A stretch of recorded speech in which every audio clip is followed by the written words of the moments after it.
Y tenemos la posibilidad de hablar con el vocal de Cámara y miembro del Tribunal Electoral Provincial, el doctor Leonardo González Samar, que gentilmente nos atiende. Doctor, ¿nos escucha? ¿Cómo le va? Buen día. Hola, sí, los escucho perfectamente. Muy Bueno. buen día, muy buen viernes también. Bueno, muchísimas gracias por atendernos. Bueno, hasta aquí todo normal, las urnas distribuidas, arrancó la veda a las 8 de la mañana, ¿todo dentro de lo esperable?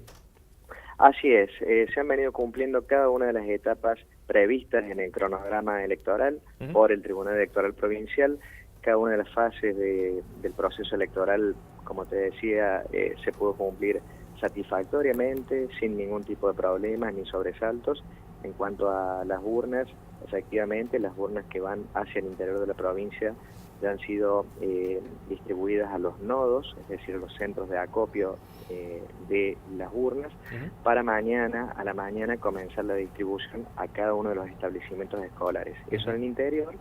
Y en la capital de la provincia, en la ciudad de Córdoba, mañana a la mañana comienza la distribución para estar todas a la tarde en cada uno de los establecimientos escolares. Bien.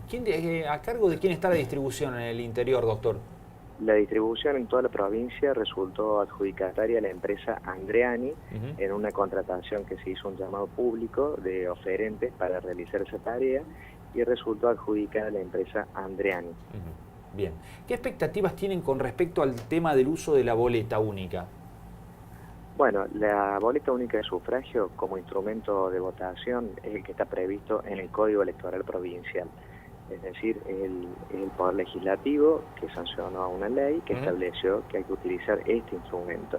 Y ese instrumento lo que se hace es respetar, mejor dicho, es respetar lo que establece la ley para hacer el diseño y ordenar su impresión. Las expectativas que hay, yo diría que son favorables porque ya se utilizó ese mismo instrumento de votación en dos elecciones provinciales, en la del 2011 y el 2015. Por lo tanto, ya los cordobeses de alguna manera se han ido familiarizando con el uso de la boleta. Y además, hay que decir que como se ha aprobado la ley de voto joven, que está en vigencia del año 2017, aquí en la provincia de Córdoba, esos jóvenes que son de 16 y 17 años que ahora pueden votar, es decir, todos aquellos jóvenes que cumplan 16 años al día de la elección y que estén en el padrón podrán votar. Respecto a ellos también se ha hecho difusión y capacitación, es decir que en líneas generales se ha hecho una amplia difusión de cuál es el sistema de votación. Por lo tanto, las expectativas son expectativas satisfactorias. El elector, la verdad, ha recibido la posibilidad de capacitarse, informarse, y las visitas que se han hecho a las páginas, por ejemplo, de simuladores de voto que tenemos en justiciacórdoba.gov.ar /GEL, es decir, /JL, han hecho muchísimas visitas y eso implica que hay mucho interés del ciudadano digamos así, en conocer cuál es la modalidad para votar a través de la boleta única de sufragio. Creemos que no va a haber ningún problema. Está bien. ¿Está todo resuelto? Las presentaciones que se han hecho por distintos aspectos, hubo mucha discusión en Córdoba Capital con la candidatura de Martín Yallora. Ese tema está resuelto en las últimas horas, se conoció, ¿no? Así es. En el día de ayer el Tribunal Superior de Justicia, por unanimidad, resolvió confirmar la habilitación de la candidatura a intendente de Martín Miguel Yallora aquí en la ciudad de Córdoba. De ese modo confirmó la resolución de la Cámara Contencioso Administrativa de segunda nominación y la dictada en su momento por la jueza electoral Marta Vidal. Es decir, está habilitado Martín Yallora para ser candidato a intendente aquí en la ciudad de Córdoba. Las demás cuestiones han ido encontrando resolución a medida que fueron planteadas, y se esperaba a último momento resolución sobre un planteo de la candidata Olga Riutor, un planteo que ya está ahí en la instancia del Tribunal Superior, pero que bueno, de eso todavía no hemos tenido notificación formal. Pero digamos que para tranquilidad y para información de los ciudadanos, hasta ahora todo el proceso se viene desarrollando con absoluta normalidad y preparándose todo para poder ir a votar el domingo y ejercer nuestro derecho de sufragio. Ocurrió algo atípico, ¿no? En este caso, en el proceso electoral, una vez que estaban impresas ya todas las boletas el fallecimiento de uno de los candidatos como Enrique Sela, ¿no? Así es, el candidato del Partido Política Abierta para la Integridad Social, País, Enrique Sela, falleció luego que estaban impresas las boletas únicas de sufragio, lo cual significó un hecho sobreviniente, digamos, que hubo que dictar una resolución por parte del Tribunal Electoral que integro, estableciendo que, como ya no está más como candidato a gobernador, Enrique Sela, directamente para poder votar a los demás tramos de su partido, es decir, legislador de distrito único, legislador departamental y todos los otros tramos dentro de esa agrupación. En ese caso, si el ciudadano quiere optar por esa fuerza política, va a tener que tildar en cada uno de los casilleros. Y no será válido hacer el tilde o marca donde dice voto lista completa de esa agrupación, porque ha fallecido ese candidato y entonces ya no hay lista completa. Para que sea válido el voto para los distintos tramos de esa agrupación, va a tener que hacer la marca, tilde o cruz en cada uno de los casilleros. Bien. Y la otra observación con respecto a la boleta fue el cuadradito negro al lado de la posibilidad de votar lista completa en una de las listas, ¿no? Que fue, me imagino, un error de impresión, algo que se pasó en el control. No. Bueno, en realidad no. A ver. De ninguna manera. Lo vamos a aclarar, menos mal que me formulas la pregunta. Para que pueda figurar ese casillero lista completa, la agrupación política tiene que haber presentado candidatos en cada una de las categorías de candidatos, gobernador, legislador, tribunal de cuentas. Y en el caso ese, por ejemplo, de Unite por Libertad y Dignidad, que no presentó voto lista completa, no presentó candidato a gobernador y vice. Por lo tanto, no reúne las condiciones para hacer la oferta de voto lista completa, como dice la ley. Solamente puede ponerse ese casillero de voto lista completa el que ha presentado candidatos en cada una de las categorías, y no es el caso de esa agrupación. Por eso no lleva el casillero. Y a mayor abundamiento, pero no sé si quedó claro, y a mayor abundamiento, debemos decir que se realizó una audiencia de exhibición de la boleta única de sufragio con todos los partidos políticos aquí en la ciudad de Córdoba, y en esa audiencia de exhibición de la boleta única todos los partidos pudieron observar si había errores en los nombres, en la fotografía, en los datos, etcétera. Se tuvieron en cuenta esas observaciones y luego con esas observaciones se hizo una impresión definitiva, que es la que tenemos ahora para votar el día 12 de mayo. Es decir, se han dado todas las garantías para que pudiera confeccionarse teniendo en cuenta las condiciones que establece la ley, y también si hubiera habido en su momento un error, se corrigió a instancia de los candidatos. Doctor, buen día. Javier lo saluda. Hola, buen día, Javier. Buen día. En cuanto al tiempo estipulado de escrutinio con resultados más o menos contundentes, ¿en cuánto se da por el tema de la boleta, digo, en el tiempo de escrutar más o menos un porcentaje contundente de mesas? Bueno, qué buena pregunta, Javier. Realmente es muy difícil, y no corresponde, digamos, para ser serio en la respuesta, hacer una estimación. ¿Por qué? Porque hay variaciones según la mesa. Por ejemplo, en una mesa puede ser que a las 18 horas en punto ya hayan votado todos los electores que iban a votar y no haya nadie en la fila, entonces ya se cierra esa mesa, y ahí nomás comienza a hacerse el escrutinio, y en un rato puede estar listo el escrutinio de esa mesa. Pero la experiencia nos indica que mucha gente va o al mediodía, o va a ser al final, digamos así, de las 18 horas, va llegando cerca de las 17:30, 18. Entonces todas esas personas que han ingresado al establecimiento obviamente tienen derecho a votar y están en la fila. Y por ahí esa mesa de votación se cierra recién a las 18:40, 19. Va a depender caso por caso. Una vez que te cierra la mesa, va a empezar el escrutinio ahí. Y una vez concluido el escrutinio, que es con la presencia, obviamente, de las autoridades de mesa de votación y todos los fiscales partidarios, cuando esté todo listo, se hace un acta de cierre de escrutinio y un certificado de escrutinio. Esos son los datos que se elevan hacia el centro de carga de datos que está aquí en la ciudad de Córdoba.